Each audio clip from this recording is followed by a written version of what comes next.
Welcome to Shop Talk Live, Fine Woodworking Magazine's bi-weekly podcast. I'm your host and Fine Woodworking editor, Tom McKenna. And with me this episode, our executive art director, Mike Pekovich. Hey, guys. And our web producer, Ben Strano. Hey. This week, Matt Kenny is on a mountain somewhere in New Hampshire, I believe. Before we get rolling, I have to take care of some business. Remember to visit finewoodworking.com to keep up with the tool giveaway for our 40th anniversary. Their current prize is a Festool TS55 REQ plunge cut track saw and their CT26 dust extractor. Those are pretty huge prizes. That's a nice package. To win them, you have to enter by August 8th. And to do that, go to finewoodworking.com/40 sweeps. That's the number 40. Again, it's finewoodworking.com/40 sweeps. Also, remember to send your questions and comments to shoptalk@taunton.com. Before we get to our listener viewer questions, we wanted to chat about our latest issue, number 256. It's the October 2016 issue. And we did something that was kind of crazy, right, Mike? Hold it up to the camera. Yeah, we decided for our last issue of our 40th anniversary year, we decided to go retro with the cover, sort of channel the ghosts of old fine woodworking. Not all the way to a black and white image, but it's a color image, on a white field, a lot of white space there.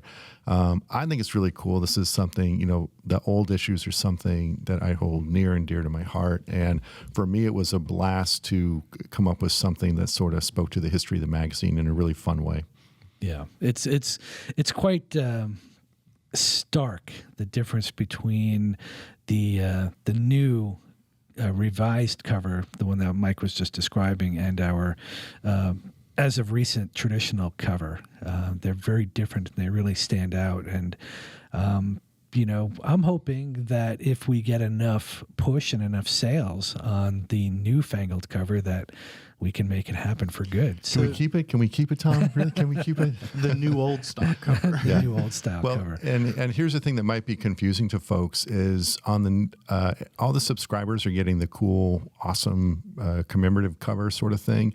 On the newsstand, you may find the new design or sort of the old design. Yes. If you're looking to find the commemorative cover, the cool one, I believe, go to Barnes & Noble. So that would be last cool. word that we had, yeah. Yes. Yes. And buy. Multiples. Buy a couple. Yeah, and you tell have us friends. what you think. Everyone likes a good magazine. We're not telling you to sway a vote or anything. No, we're not trying to influence your vote at all. But, if you, maybe we can help you win a prize. No. But if you don't want Mike to quit Instagram, you need to. Just saying. No, it's pretty exciting. And so far, the feedback positive has been overwhelming. I believe I've only seen one negative comment about it. And there has to be one. There has always, to be. No matter what. Oh, yeah. Yeah, it's there's always some curmudgeon out there, but in terms of beyond the cover, the issue again is stuff on the pages inside too? Yeah, there's good stuff inside. I think one of my favorite articles for the issue was Steve Latta did a treatise on using reclaimed glass, and it's a great article just on installing. It's almost you learn how to make a glass door, but there are 3 photos on the opening spread that cinch the deal for me, where you get 3 glimpses of what different glass looks like. And let me get to the page and I'll just describe it a little bit more. Hold on. And I'm here. So we show what the new clear glass looks like, and then what something new but antiqued looks like. And then you get the immediate look of what the salvaged glass looks like, and it gives you the stark difference between buying new kind of quote antique to going out and looking and searching for this salvaged glass. It has this beautiful ripple effect to it, and it can really enhance your woodworking. And Steve built this beautiful cabinet with the glass in it, and it's pretty stunning and shimmering. So yeah, my favorite thing is that Steve tells you how to get the glass out of the old window frame, which is, if you've tried to do it, it either takes a really long time or you break a lot of things. There's sort of like no in between there, but he has a cool way to do it. Yeah. You can't be shy with it. Yeah. But you have to be a little shy. This article just reminded me that I grew up in an old farmhouse, and my brother made me believe that the ripples in the glass was because the glass was constantly melting. Wow. You know, this is that classic older brother, younger brother relationship where he would just tell me anything and I would believe it. And for some reason, I thought that the glass was melting slowly. Well, I thought that was true as well. It's technically a liquid. No, seriously. Wow. And that it does slowly deform over time.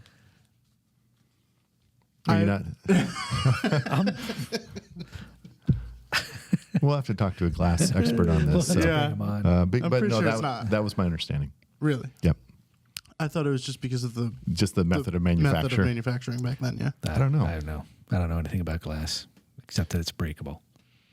Anyway, that's a good thing to know. If you need to know one thing about glass. Here's one thing I will disagree with, sort of, and I heard this from people, because when I say, I'm reusing the glass from like my old garage doors and my new garage doors, I hear, well, isn't old glass brittle? No, it's glass is glass. It does not brittle with age. So yeah, glass is not glass. There is double strength glass. Oh boy, here we go. There, hardware store guy.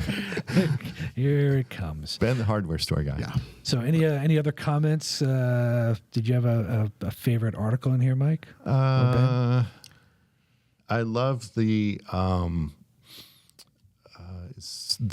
stool that Fabian Fisher made. Yes. Because it's like normally you think stools and rungs and like Windsor chairs, and it's like way techie science, angle this, angle that, and but he has a really cool intuitive way where he can just sort of like bust something out with, again, no measuring, no angles.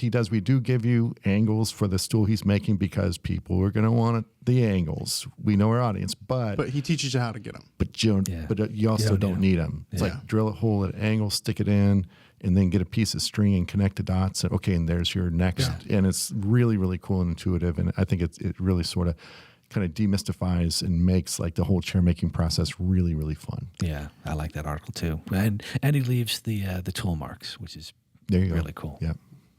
I was really happy to see Tim Rousseau's frame and panel door, because that was one of my favorite video workshops. The cabinet. Yeah. I'm sorry, frame and panel cabinet. Yeah.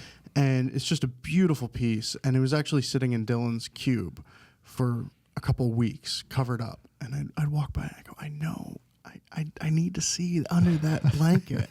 I want to see that cabinet. And finally, you guys pulled it out to take shots of it. And that's one of the best parts of the job, is seeing some of these pieces in the flesh. And it's great article. And Tim's just a master of tips and techniques. And there's so much to be learned from every one of his articles and videos. Yeah, so that article actually holds somewhat of a painful memory for me, in that in order to get a finished shot of the piece, I brought it into my house next to my magic window where anything looks good, and it looked really good there, and I wanted it to stay there. And I had to take it back to the shop. So really nice cabinet. Love Sorry, that piece. Tim, we just lost it. I don't know what happened. It just went away.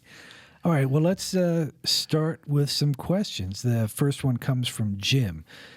Jim writes, how can you determine whether a square is square with accuracy to a few thousandths of an inch? I know you can use a straight edge piece of wood and draw a line, and then flip the square along the same edge, draw another line, and see if they converge or diverge from one another. But, I'm sorry, is this method accurate? For folks who can't see, it looks like I deleted the last sentence of Jim's question. But his question is, is his method accurate, and is there a better way? That's fine. Extend the blade as long as you can to compound the air as much as possible. Either really sharp pencil, or if pencils still have a width to the lead line, even if it's really sharp. Knife, scribe a knife, flip it, scribe a knife again, and look for the variance there. And if it's good, that's really square. Don't worry about it. Yeah. And if it's not square, don't throw away the square. You can actually tune combination squares. Mm-hmm. Yeah, this is something I did not know. I learned this from our old shop manager, John White, who's like a machinist guru genius of fine woodworking from way back. And what he pointed out to me is that the slot that the little ruler rides in, the bottom isn't like perfectly square and smooth. There's actually a little nib on each end that supports the blade, and you can get like a really thin square edge file and file either nib down slightly to bring your square back to square. It's definitely something you want to do slowly. A little bit. And creep up to it. Yeah.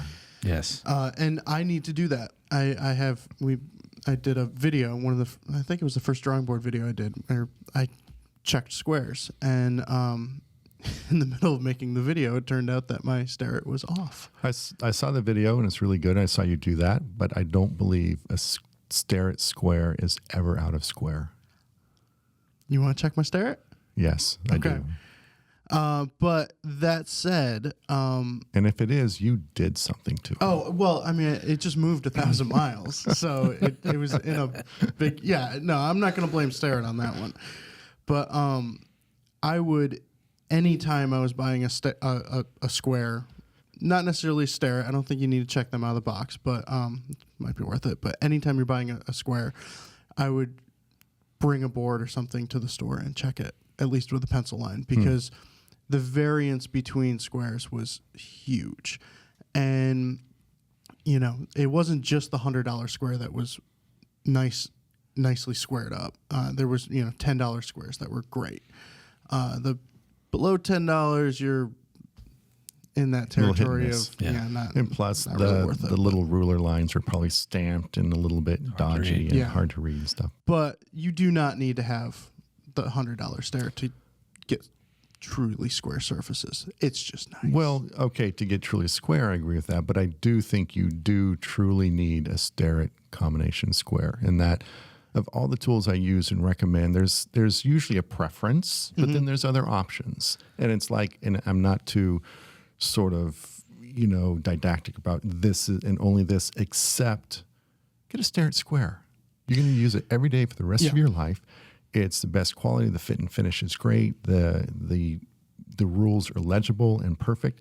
And aside from Ben's experience, they're always square out of the box. And it's such a high performing tool that, bottom line, get a sterret. I have a 4-inch one. It's great. All right, let's move on to the next question. This one comes from Dwayne, who lives up in Canada. And Dwayne says, I have an opportunity to obtain 1,000 board feet each of kiln-dried quarter-sawn white oak and Chilean cherry. Each. Yeah, that's a lot of wood. I don't have enough indoor space to store this potential treasure trove. I'd like to know which storage option you'd consider suitable for about 3 years without wood degradation. 1 is a small unheated attached garage. 2, a portable plastic garage. Or 3, a watertight shipping container. Will any provide the protection required? I'm thinking, yeah. As long as you keep water off it. I think that's the key. Yeah, keep it out of the elements. And as long as you keep it dry and away from moisture. Sticker it. It's all good. I don't think there's a shelf life on kiln-dried wood. No. Depending on the environment, it's slowly going to acclimate to whatever environment you put it in. So if it's a moist environment, the relative moisture is going to go up, but that's just what happens to wood. So bring it into your shop for a few weeks. If it's vastly different from the where it's being stored, and let it acclimate to your shop, and then build it. And then guess what? When you put it in a house, then it's going to acclimate to the house. That's why wood moves, and it's not a big deal. Now, you wouldn't... preferred method, though, would be in a covered outdoor facility where maybe some wind can blow through it? And No, not kiln dried. No. It's already dry. We're not losing moisture. If it's green wood, you definitely want to control, the moisture loss, and that you want to cover the top to keep it out of the rain. You want it ideally in the shade or partially shaded area, but stickered so the wind. You don't want it to dry too fast in the hot sun. Yeah. I remember Brian Boggs, great chair maker, talked about drawing some green wood. He wanted to speed it up, and he put it up in his attic, and in the summertime, and I think he was down in Berea, Kentucky, the attic got to like 150 degrees, and everything just checked and bowed, and it was, so it isn't, it's not a notion of drying it fast, so you just want consistent things. But kiln dried, it's good. And just the fact that it reabsorbs some moisture and the moisture content goes up a little bit, it's fine. You're not undoing the benefit of the kiln dried stock anyway. But just as an aside, Chilean cherry, like the Latin word for Chilean cherry, it literally translates to incredibly hard and heavy. And why are you making anything out of this? Well, it's also, you got 1,000 board feet. I think any of his methods, clearly would work, like as Mike was saying, but that's a lot of wood, and I would find a spot that you don't have to move it until you're ready to use it, because you don't want to have it in your way. That's for sure. But I think all these options are good. And I mentioned stickering before, so kiln dried, you don't have to sticker. Yes, most kiln dried stock, like when you go to the lumber yard, it's in a pallet and it's all just laying flat. Yeah, and just make sure that 2,000 board feet is going to be enough to hold, to weight each other down. Because when you go to a lumber yard, they're strapped down and everything holding them in place too. But that's enough that you wouldn't need to worry about. And this goes without saying, but it'd be cool to store it in such a manner that you can actually get to the boards you want to get to, because 1,000 board feet, that's a pretty big pile. Yeah. And if it's like in a long, skinny thing and you only have access to like the ends of the boards, that's a whole lot of pulling out and putting back just to get to a board that's maybe, 3/4 of the way down in your stack. So good luck. Yeah. Have fun. It's a lot of nice wood. It is a lot of nice wood. All right, let's move on to our next segment. It's time for our all-time favorite tool of all time for this week. Do you want to start us off, Ben? I'm going to get grief over this one. Here we go. Matt's not here. Don't worry about it. Yeah, well, there's next week. My all-time favorite tool of all time for this week is sandpaper. I think it's... That's gritty. Nice. I think it's often poo-pooed. And I think that a lot of people will hit a point where, they feel that they are beyond sandpaper, or that they're not truly woodworking if they use sandpaper maybe. And absolutely, a hand plane is a beautiful, beautiful thing to use. But until you can use it well, you're going to ruin a lot of boards with it. Yes. Until you can get it truly, truly sharp, you're going to ruin a lot of stock. Yep. And until you hit that point, sandpaper is your friend. And after that point, a lot of times sandpaper will be your friend. Even when your hand plane is up and running, sandpaper, it's absolutely, it's a necessity. Yeah. I hear this myth that, so-and-so doesn't even own sandpaper, or, they didn't even make sandpaper back then. And it's like, well, they did, and they used it, and it's sandpaper the best tool for a lot of jobs. Yes. Just don't be cheap with it. Switch out grits when you need it, when the and papers go through all of the grits. Yeah. Yes. And don't be shy about using a sanding block or the appropriate accoutrement for your sandpaper. Yeah, like a mold. Sometimes sandpaper is the solution. Like a molding profile, you can make a little jig like Garrett has done, kind of a almost like a chisel type wedge that he can get into corners, and it's wrapped in sandpaper. I think Fortune does the same thing. I've actually made a molding profile out of Bondo, and to match a current molding, and then line it with sandpaper, and nice, just perfectly match a piece. Wasn't that in our tips department? Probably. At this point, anything I say is going to be pulled from the tips department. But I just think that there's this strange notion that sandpaper dictates, your use or not using sandpaper makes you a woodworker or a fine woodworker or a medium woodworker, we'll say. And I think it's silly, and I think it's one of those things that we all need to get over and admit that everyone uses sandpaper. Right on. I agree 100%. I mean, sandpaper is a tool. Yeah. And if you understand it and use it with intent, you can get really, really good results with it. Yeah. And it's a necessity if you're woodworking. Yeah. Cool. And if you watch the Kevin Rodell video workshop, there's a man who is not ashamed to go to town with a belt sander. Oh, yeah. And it is just, I just love it. At the moment I saw it, I was like, look at that. Look at that. He's not pulling out the hand plane. He's not talking about it. He's just, that's the quickest way for him to do it. And he's not ashamed of it. And it doesn't make him any less of a maker than anyone else. So good stuff. How about you, Mike? Lathe. Okay. Nice. Next. Tom? Yeah. So like the lathe for me, I wouldn't say it's a tool that I dislike intensely, but I would say for me, a lathe is similar to a router in that I treat it as a tool of necessity, in that it's really good and sometimes the only way to get to a desired result, which is something like round, but it's not something I'm really good enough at to enjoy the process of. I feel like I'm competent enough to understand what the final product is, and then sort of futz my way around with, I'll try this tool, I'll get it close, pull out the sandpaper, and get to my final shape. So from that standpoint, I think I'm successful, but not truly into it enough to whether enjoy it or have any sense of mastery whatsoever. So why is it my favorite tool? Well, I was making a pair of candlesticks this week as a wedding gift. So rarely do I turn something that isn't a piece of furniture, either a table leg or a drawer pull.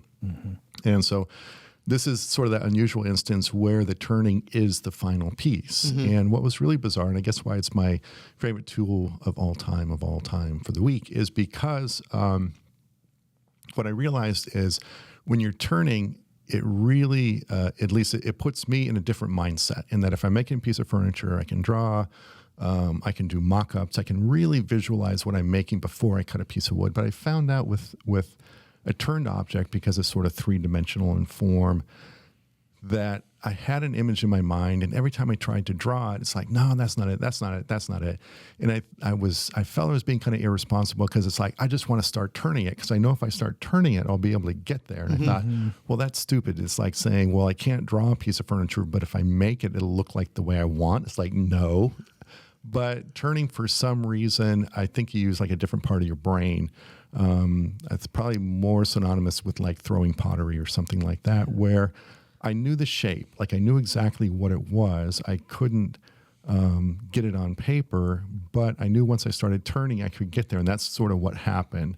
And it's a little scary to start in on something, especially if it's a commission where it's got to look good, but just to go with it. And I did. And it's sort of like, no, you just trust yourself. No, that's not right. That's too, it's too long. No, that's too thick, or that curve isn't fair. And you just keep working. You're going sort of really intuitively to this really sort of specific place in your brain, but almost directly through the medium. So I guess it just got me in a different mindset to where, oh, this is still not quite fun, because I wasn't, I was still sort of, finding my way through it, but I enjoy that process. So how did you, I assume it's a spindle. How did you get the pair to match? You're kind of free-forming. Oh, that's a great question. They don't match at all.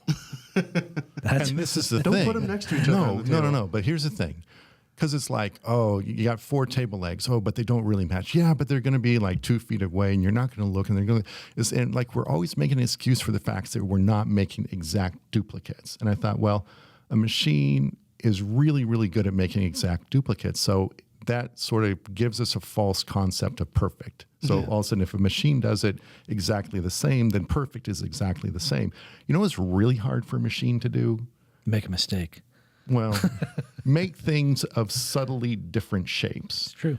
I excel at that. I'm really good at that. So I didn't even attempt to make 2 candlesticks exactly the same. I actually began one, made one, and then the second one I actually started a 1/2 inch longer, and then those proportions sort of took over. The idea that the pair complements each other, but they're not exact duplicates of each other. And I thought it wasn't just, trying to be perfect, but apologizing for not being perfect because I'm not a machine. It's like, forget that. My competency, my unique selling proposition is that I can custom make things to any shape I want. So to have 2 candlesticks which match but are not exactly the same is a unique thing that a woodworker can offer over Crate and Barrel or IKEA. True. Or You don't apply that same thought process to pulls on a cabinet. yes, absolutely. You're just kind of freewheeling 5 pulls out and get them close enough? If you start with regular size blanks, that initial blank kind of determines the finished proportions, especially once you get into a groove.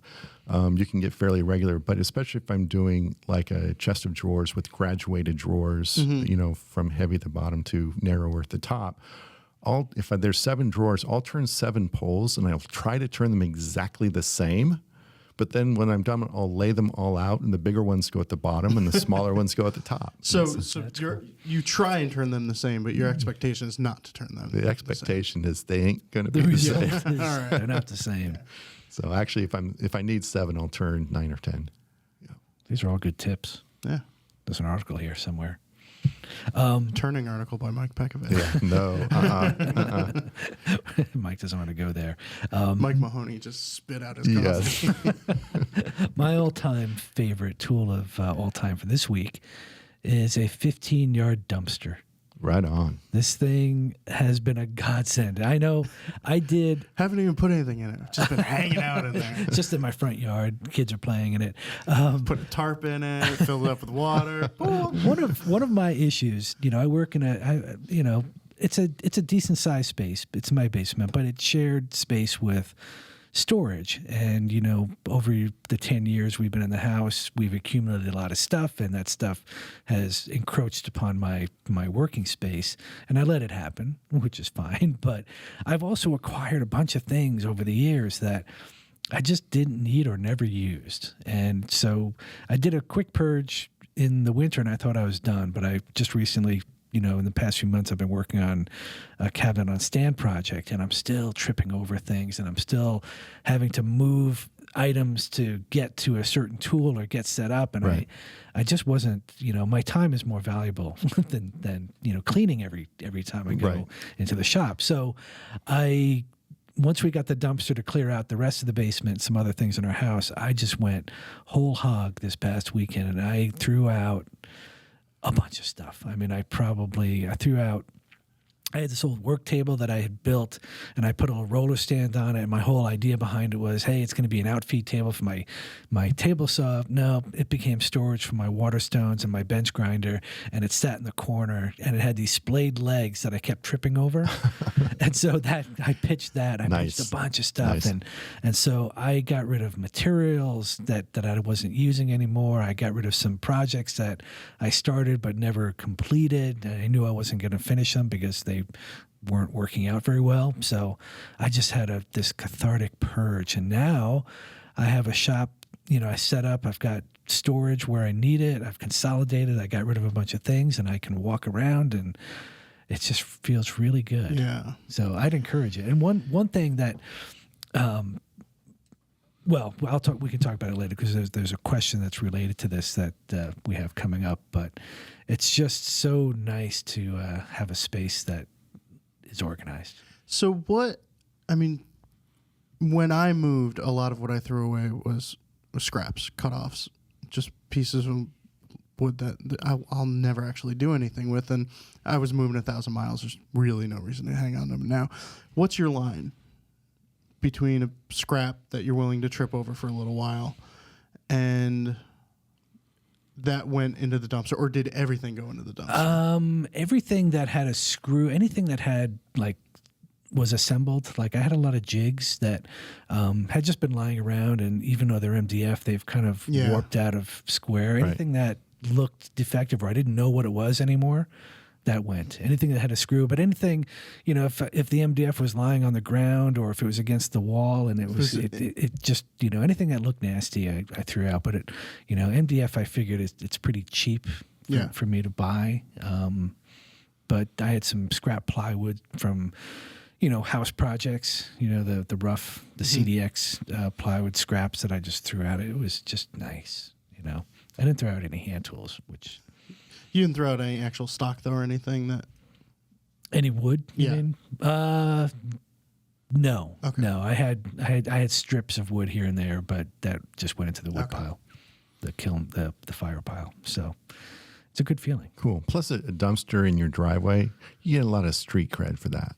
True. Like you're driving up and down the neighborhood, you go, ooh, nice dumpster. You must be doing something. Yeah, people. It's true. People. We've had neighbors that we haven't talked to in about a year, and not for any reason. We just, we're all busy. They're just pulling up in their cars and say, "Hey, what's going on?" Well, they're wondering if you have room left for their garbage. Well, we have opened it up to our neighbors at this point. So that's very kind. If they can haul it down, they can throw it in as long as it doesn't reach the lid or the top rim, we're good to go. So, nice. We were charitable. What's your address? No, I'm not telling you. All right. I'd like to welcome Gary Rogowski to the podcast. Gary has produced a good volume of woodworking articles and videos for Fine Woodworking over the years, and he also served as a contributing editor. He started the Northwest Woodworking School in Portland, Oregon in 1997, where he holds year-round classes for novice to mastery level students. Welcome aboard, Gary. Thank you. Thank you very much. Hey, I'll start with the basics that we always kind of hit up our experts. How did you get started in woodworking? What kind of inspired you? I was inspired by finding a hand plane and a piece of wood at a house I was living at, and I thought, well, what the heck do these things do? I had no clue, but I knew that where I was, my path to grad school wasn't the one I wanted to take. I decided to try something new. Have you lived out in the Northwest all your life? Most of my life. Okay.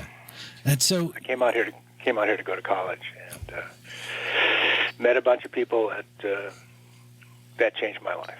Yeah. Well, do you remember? I know you've written a lot of articles for us, and one of the things that jumped out at me, I had printed out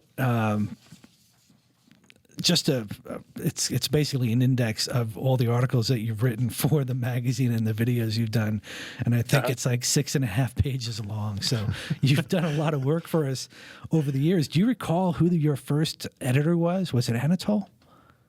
No, God, no. It was someone I don't remember. And it wasn't a good experience. Oh, no. And then Chandra came over. Oh, wow. Chandra Narshlansi came in and tried to rescue the article, but it wasn't my best effort. So, that Stool article, don't pay any attention to it. I will refrain from posting it. Yeah, that's a nice tool. I can't believe that was your first article. Yeah, that was the first article. Very cool. Well, it came out nice, I thought. So it looks good on the surface, It's funny, we always try to tell woodworkers don't talk about the defects, because the piece looks great. So. Oh, yeah. Well, we're not talking about the piece. The piece was amazing. The piece was just fine. It was the understanding. It's a complex piece, and compound angles mess up a lot of. Yeah. And art directors, yeah. Yes. Yeah. So it was a complex piece to talk about, and I avoided the first class on the road I taught was in Montreal of all places, maybe a year or two after that, and I taught that class to 10 people, half of whom did not speak English, and man, that was hard. It's a hard concept to get across. Yeah, in multiple languages. Oh, yeah, and I don't speak French. So, well, actually, I do know. Je ne parle pas français to those who speak French, which means I can't speak French. And it took me, I don't know, 15 years before I had the courage to try and teach it as a class again. Wow. Yeah, it's really complex. Yikes. So, teaching is a full-time gig for you. Do you still woodwork as a hobby? Do you still find it fun, or is it more of a job for you now? Oh, God, no. It's my hobby. What's your hobby? I'm a woodworker. Yeah. The problem I have, there's always this issue. Do you have your shop at home, and do you have it somewhere else so you can separate church and state? Mm-hmm. And these days, and for the last 20 years, 25 years, my shop has been away from my house. So as the weekend comes, I'm like, God, I'd like to get down into the shop. No, I have to stay away from the shop. Yeah. But that's where I like to spend my time. So I'm building some trestle sawhorses as a gift to a friend, and then some for myself. So yeah, cool. It's great fun still. Cool. Yeah. So what drove you to open a school, of all things? Well, in truth, this may not be common knowledge, but making a living as a furniture maker is really hard. We've heard that. A lot of people think it's the way to riches, but it's not. But I really doubt that woodworking schools is the way to riches either. So. Yeah, well, it turns out it's only slightly better.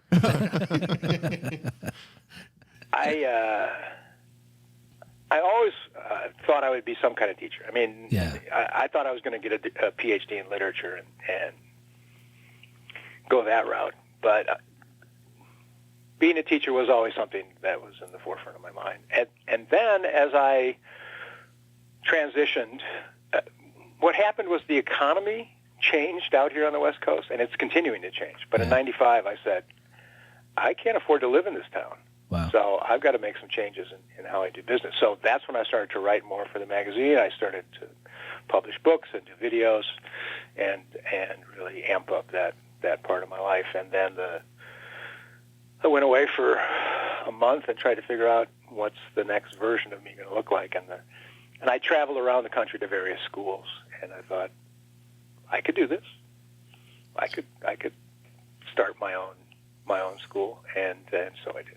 Very cool. Hey, Gary, so you've had your school up and running for about 19 years now. Have you noticed sort of a difference in the students coming in, whether it's skill levels or their interests or sort of why they're coming into the craft right now? Yes and no. I mean, you guys have felt it. It's the world has changed, and so because of the internet, there's this wealth of information, some of which has been vetted, some of which is hearsay, and so you're up against the digital library of Alexandria. Yes. Yeah. I mean, you're up against this huge wealth of knowledge. Any school is. Yes. Yeah. And so when the recession hit, that was tough. And yet, I still get professional people. I still get young folks. I mean, mostly it's guys, 90% guys. But, there's, my mastery group met yesterday. We did a critique of their work for this past year. Mm-hmm. And one guy's a software developer, one guy's works in an architecture firm, one guy's a high school teacher, one guy's an ex-cop. Wow. So. It's a good mix. And you get some pretty heavy hitters as instructors too. So I'd imagine that and your location is a pretty good draw. Well, we always welcome more people to come out and visit Portland. Yeah, I mean, Portland's a great place in the summer. And, there aren't many woodworking schools like ours that are in metropolitan locations. Mm-hmm. Usually they're out in That's true. Out the boonies. But, yeah, we offer a completely different experience. Portland's an amazing place, and as so many people have found out. Yes. So, Gary, we do a segment, it's semi-regular on the podcast, called our all-time favorite tools of all time for this week. And it's basically, what is the tool that you're using that is super valuable to you? Kind of maybe it's a specialty thing. Figure we'd get your take while we have you on the phone. Well, is this my favorite measuring and marking tool, or my favorite chisel, or is it my favorite hand plane, or is it my favorite shaping tool, or is it my? You see the problem here? It's a huge problem. See, we're lucky.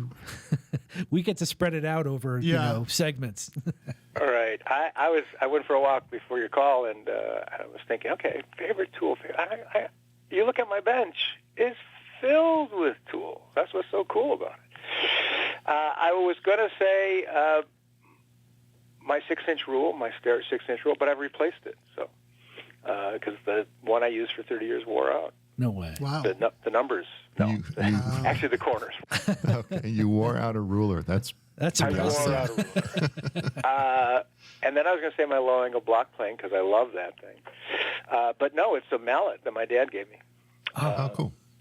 And it's a leather-headed mallet. Most people look at it and go, oh, this is useless. And I look at it and go, this is my mallet.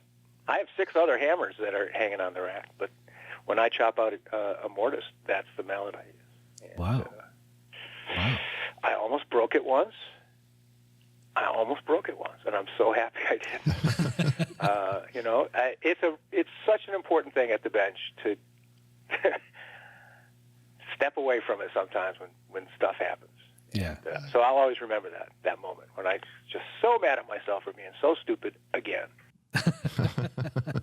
And that mallet held up, and I struck it hard. Wow. And it held up, and it's a great little mallet. Oh, cool.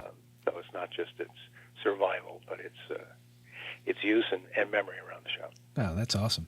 So, you've got this school humming along, and you recently got in touch with me to tell me about this high school mentoring program. And to me, it sounded like a great idea. So I figured I'd bring you on and kind of let you explain yourself, so to speak, and talk about what the program is all about and kind of how it relates to just the field of woodworking and handwork in general.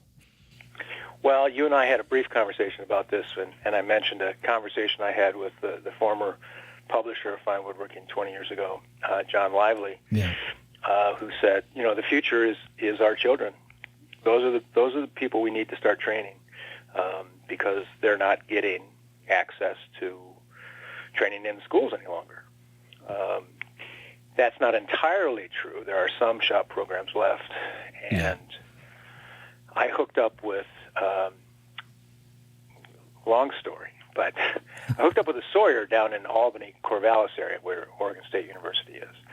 Swell guy, he's a botanist that works for the government, but his hobby is sawing up lumber. Well, we sawed up a lot of lumber. I'd bring my students down and watch lumber getting sawn, which is magic as Christmas. It's just incredible. And he approached me 2 years ago to mentor some of the students from that area. And Albany, the city of Albany, Parks and Rec would pick up the tab. Wow, great. That's stunning. Yeah. Stunning. I mean, that a Parks and Rec department, not, the mayor's office or whomever, but Parks and Rec said, this is valuable. These kids could learn something. So they funded the whole program. They bus them up, and we had 4 students the first year, and then we did it again last year, and I said, this is going well, so we should expand this program to the Portland area. So we started a nonprofit to raise the funds for that because Parks and Rec here is not going to pay for it.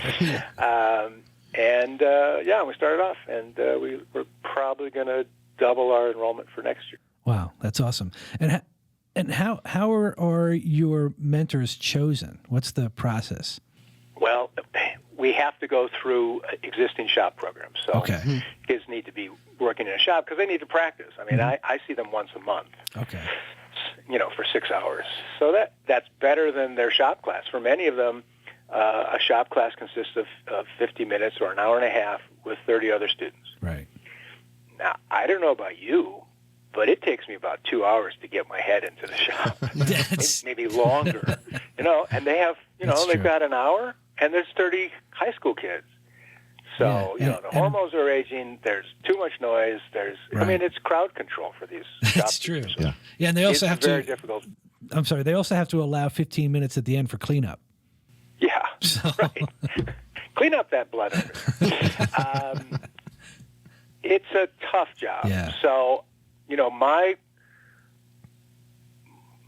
one of the first things I have to do is talk with the shop teacher and say, look, I'm not trying to step on your toes. I'm trying to help you out here. We're now working with 4 different high schools, and they've been great. Some of them are trained woodworkers. Some of them are not. They're trained educators. And so this is a different level of woodworking that we're exposing the kids to. And we're demanding certain things from them that perhaps they don't get those demands in the classroom. So come up with a design, deliver the goods. Wow. And so that's real valuable stuff, I think. Are you also working with the teachers as well, or? Well, somewhat. I mean, to answer Tom's first question, we get our students through existing shop programs. So I have to work with the teachers there, and they select the students, and then they submit a letter of interest, which one high school teacher said, that's enough. If they can write a letter, that's a big deal. So, our standards are very high. But I'm meeting actually later this month with some of the shop teachers because last year I was working with this group, and I said, okay, so here's this project, and we're going to build this bench, and so take your parts home, get back to your shop, and keep building. And they said, well, we don't have shop. I said, what are you talking about? Yeah. So, well, we don't have shop until January. We're in, I forget what, they were in some other, either a mechanical drawing class or something. Robotics. Maybe it's metalworking. So they weren't getting into a wood shop until January. I said, okay, we're not doing that. We're building a box. And shifted gears, milled up some material, and said, let's build this box. Let's get it done today.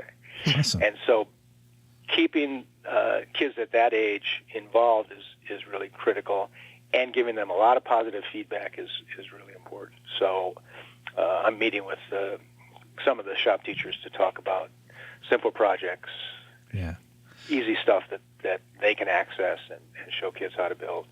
And the kids can get the feedback and pats on the back, because that's what they need. Yeah, and encouragement. They need that encouragement. It's funny because one of the things that, I've noticed on, my Facebook pages is a lot more discussion about the need for people to have hand skills. And one of the things I was talking to my colleague at home building, and he was talking about the fact that some of the trades are facing a shortage of skilled hand labor because their theory is that kids weren't exposed to it, in high school. So there's nobody out there to wield a hammer, drill a drill or make a table or anything like that. So these kinds of programs are super important to kind of keep that spirit alive. Well, it's it's nationwide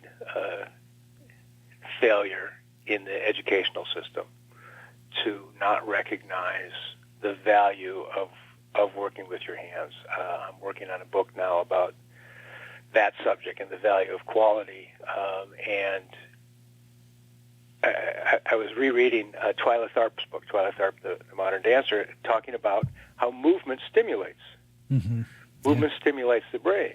And so putting your hands on tools allows me to think about stuff in a different way.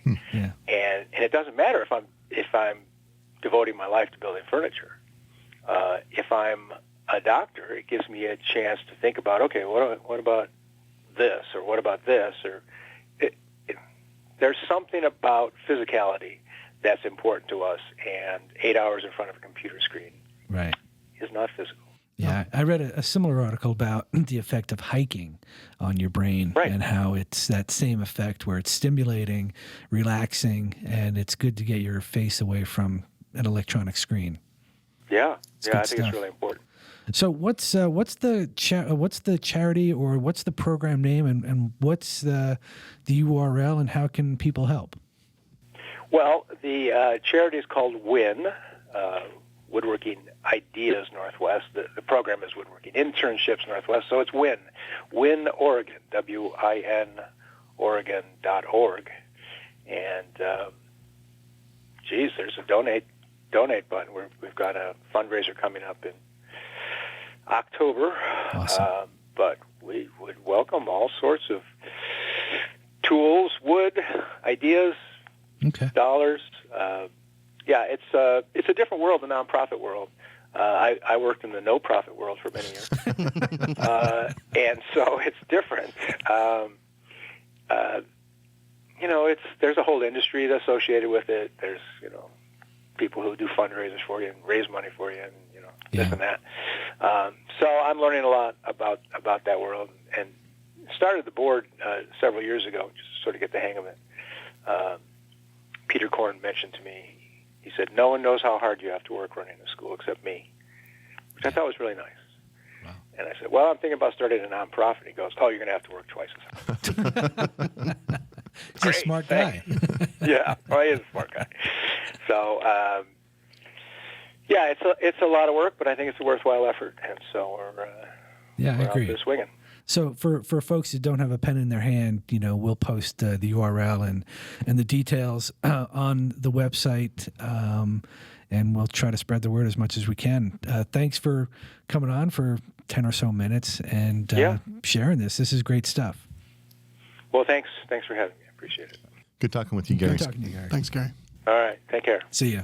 Anyway, let's get back to some questions. The next one comes from across the pond. This is from Christian from London, and he says, "I've been hand planing a lot of oak with my new Lee Nielsen smoother, but I keep getting black hands. At first I thought it was from the tannins in the oak, but I think it might be the cherry handles. I'm not sure what the finish is, but it seems like a light oil. What is causing my black hands, and how can I stop it?"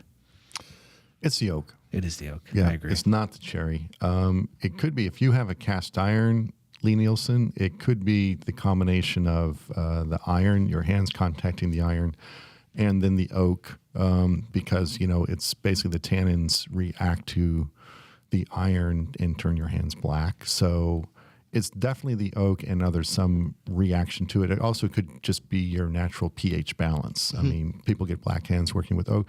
And if you work with walnut, a lot of people get purple hands. And I'll do a whole class on a walnut projects, and some people it's almost nothing, and other people their hands look like they just ran like an ink roller over their hands. And That's incredible. Yeah, so it's definitely the wood. I guarantee it's not the cherry handles of the plane, but if it's cast iron, that might exacerbate the situation. There's an easy way to find out, though. Plane a different wood. If your hands turn black, it's not the oak. Then it's something else. You might need to get that checked out. All right, let's hustle along and get to this question is from Corey, and Corey writes, "In the next year, I'm planning to build a shop from the ground up and have a general idea of how I'd like to set things up. However, I'm wondering if you all could share one thing you did in your own shop setup that you either wish you hadn't or that seemed like a really good idea but is practically useless. I guess I'm wondering if you have any shop bombs." And this is the question I referred to earlier. It's easy. I mean, I can start it because one of the please things, do. My path to woodworking was kind of, serpentine in a way. I took a lot of woodworking classes in high school, went away to college, became more carpenter oriented because of the work that I did in the summertime, and lived in an apartment for a while. And I took some woodworking classes here and there just to make bookcases and stuff from my own apartment. And then I bought a house, and still I wanted the wood shop. And so once I got back to the magazine, I started getting back to like building furniture, and it's really what I wanted to do with my time. But along the way, I made a lot of mistakes in terms of not thinking ahead, and not thinking of the future. Like what am I really doing? And I would go to tag sales, I'd go to tool auctions, and I would buy what I considered to be bargains just to kind of accumulate stuff. Right. And it's so easy to do. And then, like I mentioned with that shop table, with the rolling, with the outfeed roller, all these ideas, and I just never used it. And so I think it's important as you start out to have a plan and to kind of don't let yourself become a hoarder. Yeah. Buy what you need and use it. I think I would... I, in my last shop, dedicated way too much space to tools I rarely used, such as my chop saw. My chop saw, I had it on, I think it was a 5-6 foot base that I would move to the deck if I was working out there or something like that, a little workstation kind of thing. And but in my shop, I rarely used it. I'd actually break down lumber with a jigsaw or handsaw more often than with the chop saw. Right. And in the meantime, it's taken up an insane amount of space. So it's like really think about what you're going to use every day and dedicate the most space to that. Yeah. That's my biggest thing. It's just, and the other thing is, like, I love having the fine woodworking shop, but it has absolutely cured me from wanting a large shop. Oh yeah. It's just, I spend half my time walking from one tool to the other, and then, I got to get a marking knife, and all the way back on the other side. Yes. And so I'm in the process of thinking through my shop now, and just having a dedicated bench area and the things that I'm going to use every day. Like your shop is, you just turn around and there you go. It's a pretty small shop. It's a pretty small shop. It has to be that way. Yeah. But your back wall is your lesser used things. Yes, absolutely. Yeah. So, I think for me, a big hump to get over was just to recognize you couldn't get every single tool perfectly accessible. So you pick your poison, figure out what you really need, make sure you can get to it easily. The stuff for me, like a router table and lathe, typically I got to move 3 or 4 things in order to get to those, because I'm only at them maybe once every few months at the most. So, I think storage is probably huge. A big thing where you can go wrong. 2 things, like I used to, before I redid my shop, I had a bunch of those big sort of formed pressed steel open shelves, that you sort of screw together, almost all the way up to the ceiling, and like really nice and deep. And that seemed like an efficient thing, but it took up a lot of space, and any airspace above what was sitting on one shelf until you got to the next shelf above it was like wasted space. Yeah. It's funny. It's funny you mentioned that, Mike. I threw out 2 of those during my initial purge. Yeah, I threw out a bunch and they never made it back in my shop.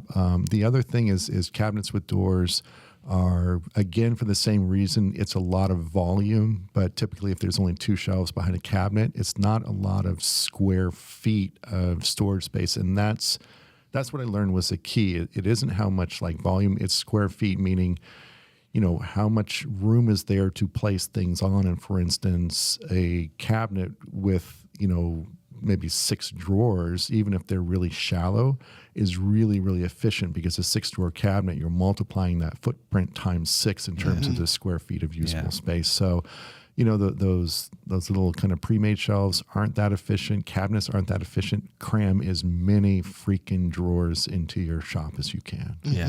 And take advantage of wall space. If you're building from the ground up, you're going, like my situation, I've got concrete walls. So it's not, I've got to do something special. I've got to build out a stud wall to make some wall hanging racks for, like my table saw, miter gauges. Wall space to me is a great place for storage, because it doesn't take up any floor space.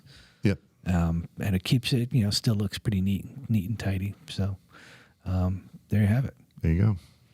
Now let's, I think that's about all we're going to have time for. I do have some listener comments, which I think we're all going to enjoy. So the first one comes from Pat.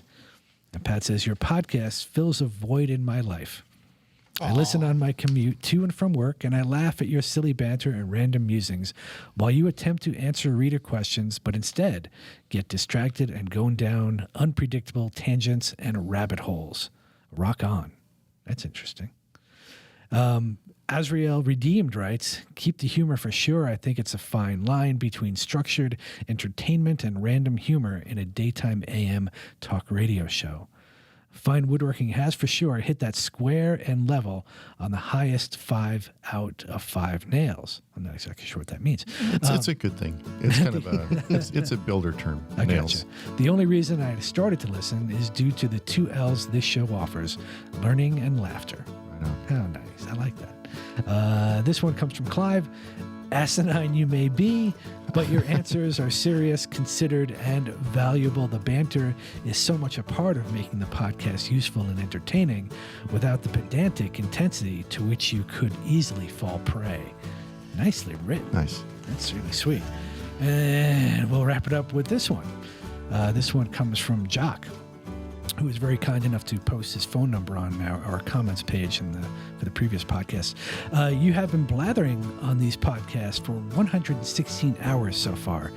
That is 3 full working weeks of talking bald, hairy, and empty heads doing everything except offering woodworking advice in an attractive, informed way. This is the worst podcast format I know of. I am increasingly insulted that you think my time is of so little value that you think it's okay to goof around for 55 of 60 minutes with crap I don't want to hear. You got that, Ben? We're going to straighten this podcast out. That sounds like our publisher. All right.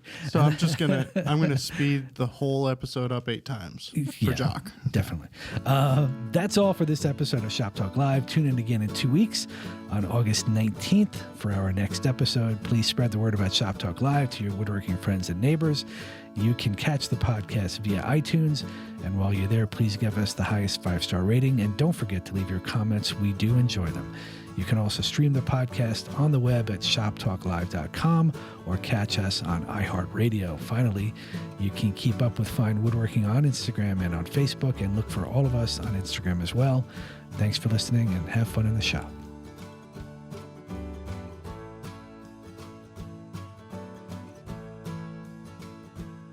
Oh, one shout out, if I may. Shout. To Josh and Mike and Weston and all the guys at Mark Adams I had the honor and pleasure of working with last week.